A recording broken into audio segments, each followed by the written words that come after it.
Hello everyone, welcome to my channel GK being. तो आज के इस वीडियो में हम most important international summits and conferences जो कि 2022 में हुए हैं, हम उनके बारे में डिस्कस करेंगे। तो आइए हम अपने पहले क्वेश्चन देखते हैं। Which country will host the G20 summit in 2022? So basically यहाँ पे गलती है, ये ऑलरेडी हो चुका है, विल नहीं होना चाहिए, ये वॉज होस्टेड बाय होना चाहिए, तो आप ये इग्नोर कीजिए, सॉरी।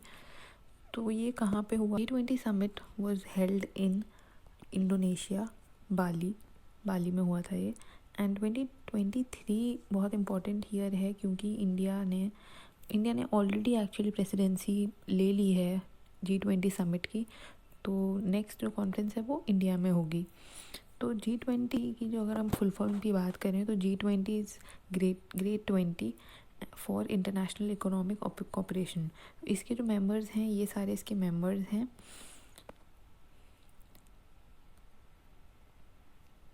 नेक्स्ट क्वेश्चन की अगर हम बात करें तो विच कंट्री विल होस्ट, इसमें भी गलती है, सॉरी, ये भी हो चुका है, ये विल नहीं आएगा यहाँ पे, तो आप इसे इग्नोर कीजिए, सॉरी।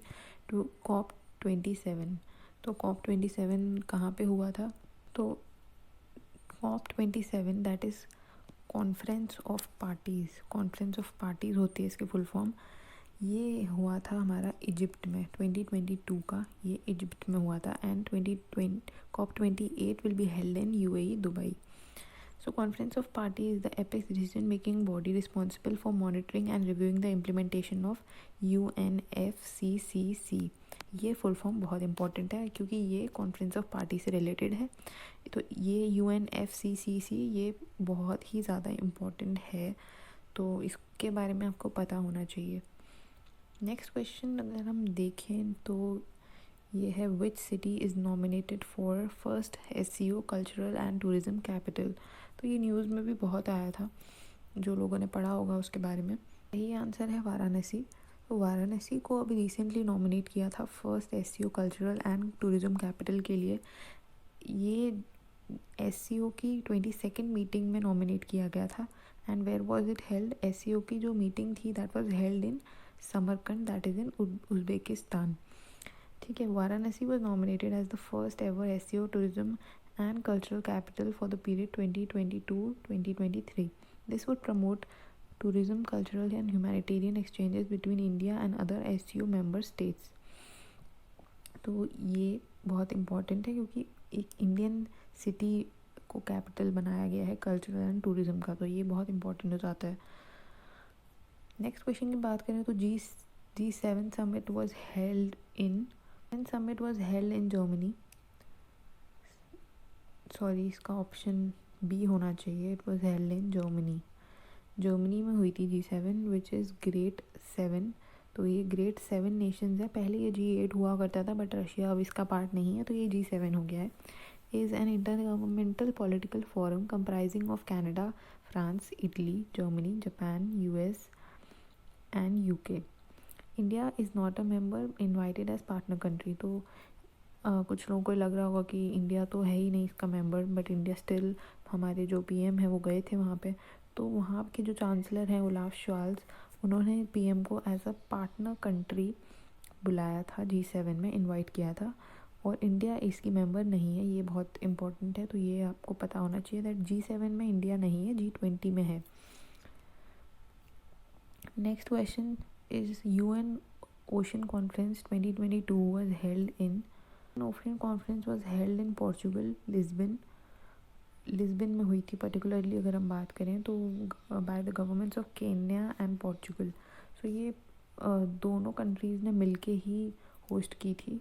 एंड इंडिया से the minister of earth sciences doctor Jitendra Singh has attended this. And ये इससे एक और आपका क्वेश्चन निकल के आता है कि who is the union minister of earth sciences, that is Jitendra Singh. Next question, 14th BRICS summit was held in. तो ये ब्रिक्स जो है ये बहुत इम्पॉर्टेंट एक बॉडी बन जाती है, तो ये क्योंकि इंडिया इसका पार्ट है तो ये बहुत इम्पॉर्टेंट है। हेल्ड इन चाइना में हुई थी and Beijing. The next BRICS will be held in 2023 which is south Africa. और इससे पहले 2021 में 2021 में India was the host.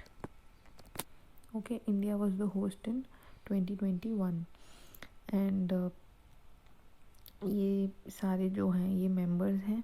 BRICS actually full form ही इसका है. अगर हम बात करें Brazil, Russia, India, China and south Africa, तो ये फुल फॉर्म है ब्रिक्स का. नेक्स्ट अगर हम बात करें क्वेश्चन की, तो the 2022 quad summit was held in Japan and the next summit that is in Tokyo and the 2023 summit will be held in Australia. ये इम्पॉर्टेंट है, ये आप कर लीजिएगा क्वाड में, क्योंकि इंडिया भी इसका मेंबर है. तो ये मेंबर्स हैं सारे. इसमें इंडिया, जहाँ पे भी इंडिया मेंबर है वो आपके लिए बहुत इंपॉर्टेंट बन जाती है अपने आप में. And the vision of Quad is free and open Indo Pacific and rules based system maritime order in the East and South China seas. तो ये इसका एम है. नेक्स्ट क्वेश्चन देखते हैं हम. Which country is not a part of I2U2. So I2U2 basically अगर नहीं पता आपको तो रिसेंटली अभी ही ये 2022 में ही इसको हमने अडॉप्ट, मतलब ये 2022 में ही आया है. Which country is not a part of it. So Brazil is the country which is not a part of it. तो I2U2 की फुल फॉर्म ही बेसिकली ये है कि I for India and Israel and U for USA and UAE. So I2 and U2. The aim is to cooperate on joint investment and new initiatives in water, energy, transportation, space, health and food security. ये इनका M है. तो ये next और last question देखते हैं हम. Where was NATO 2022 held. अगर हम कुछ भी नेटो के बारे में पढ़ते हैं इस टाइम पे, जब रशिया और यूक्रेन का वॉर हुआ है, तो कुछ भी नेटो से रिलेटेड बहुत इंपॉर्टेंट बन जाता है, क्योंकि ये जो लड़ाई की वजह है यही नेटो है. तो इसके बारे में तो आपको पता ही होना चाहिए, लाइक 100% आपको सब पता होना चाहिए नेटो के बारे में, क्योंकि लड़ाई यहाँ से ही स्टार्ट हुई है. NATO 2022 was held in Madrid में हुई थी, दैट इज़ इन स्पेन. इसके headquarters are in Brussels, Belgium.